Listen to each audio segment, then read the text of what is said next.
Item D is approval of teacher leaders. Item B is teacher mentors. Are there any questions on any of those? Item F is our resignations.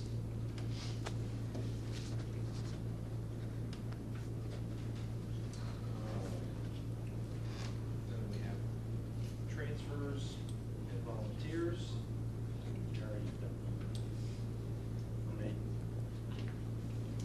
And then there are, under I, overnight and out-of-state trips. Yes. If you don't mind me backing up a little bit, I wanted to ask a question about C before we changed over and get ordered. I was just curious, I see there's 17 listed here that I'm assuming Dr. Missel was brought to us. Why do we have to have a special session for the athletic director that one individual over all the 17 of these others? That's a curious question. I just want to know. I mean, why do we make a special session for one person and the rest of them was okay to put on the list and now just do it now? That's just one. Was there a rush because of the sports? I thought one of them. I believe that that there were members of the board, a majority of the board that expressed a desire, given the fact that there was a person in that position that was not approved, to see the process through and fulfill that position and approve the new recommendation from the administration by the board. Okay. Thanks.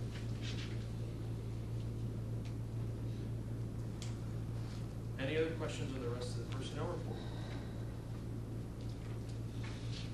Under CCMP, there is just the approval, second reading of the policies from June, the first readings. Are there any questions on the policies? No, but do we just need to add in second readings, or do we not need to add that on there? No? Okay. Nick, were these done in a curriculum meeting prior to this meeting? They were done at the June curriculum. Okay. I just wanted to make sure, my memory. There's no first reading policies Correct. on this month because we haven't had a CCMP meeting since June. And then item B is approval of the annual nurses standing orders. Did you do your homework? Did you do your homework? I was like, why is everyone staring at me? Did you do your homework? That's what I was gonna say. I did. Did you So, have any issues? I do. Okay. Well, not really issues, just questions. Okay. So, Where? Well, Dr. Berryman is in charge of the nurses. Okay. And Dr. Biaski has worked with the nurses in the past, so between the two of them and me listening, we may be able to answer your question. so section D3 for the abdominal pain, it just says to notify the parent if the temperature is 100 degrees or more. But for every other thing, if there's a temperature plus another symptom, the child's supposed to go home. So why for that specific one are they not being sent home? We can certainly ask They're probably Dr. getting George. sent home with the elevated temperature of 100. But like all the other ones specify that. That one does not. Just It notify just says parents. notify the parent. So I was With just or curious without about motion. that. I think we can contact Dr. George and Yeah, ask we Dr. can, George. yeah, and have him clarify it or change it. And then the other one is still, like I said last year, the head injury thing. It is mostly safe to sleep after a head injury. And it's usually fairly encouraged because your brain needs to rest and heal. So I don't know why that is still being put as don't let them sleep. As long as you're doing frequent checks on I them, was gonna say, it's usually frequent checks. they are able to sleep most of the time. So I don't know if someone wants to ask him about that. If that's a question, we'll certainly ask him and get the response to you.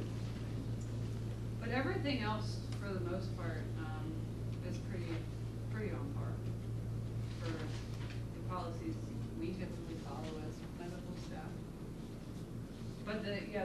the head injury thing is just weird to me, because you can go right on Google and almost every medical institution says it's typically safe to sleep after a head injury, including WellSpan's website. So, but that's all I found. Any other questions?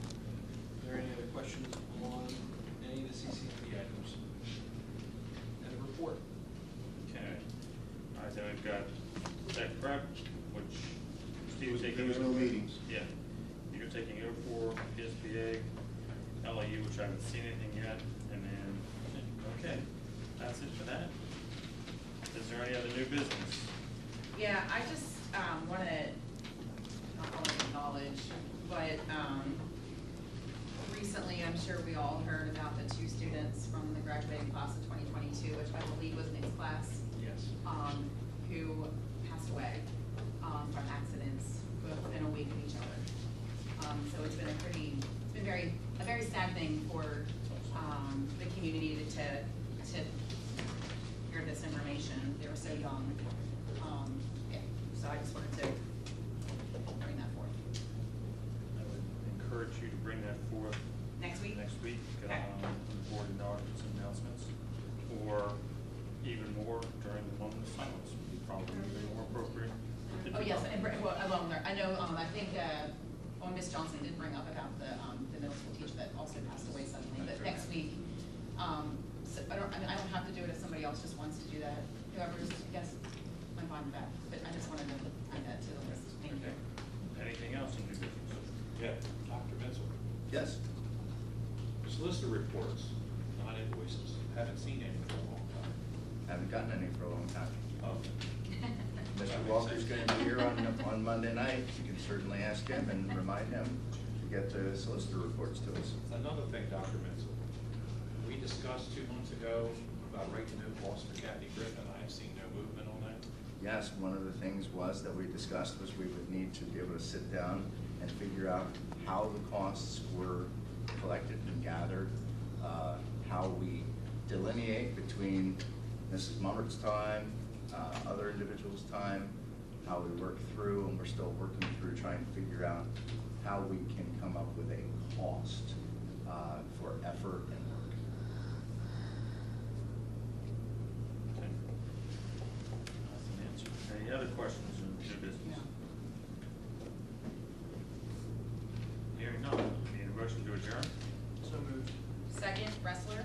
All those in favor, say aye. Aye. Opposed? Meeting is closed. We'll have a 5-minute adjournment for bathroom breaks, and then we'll reconvene.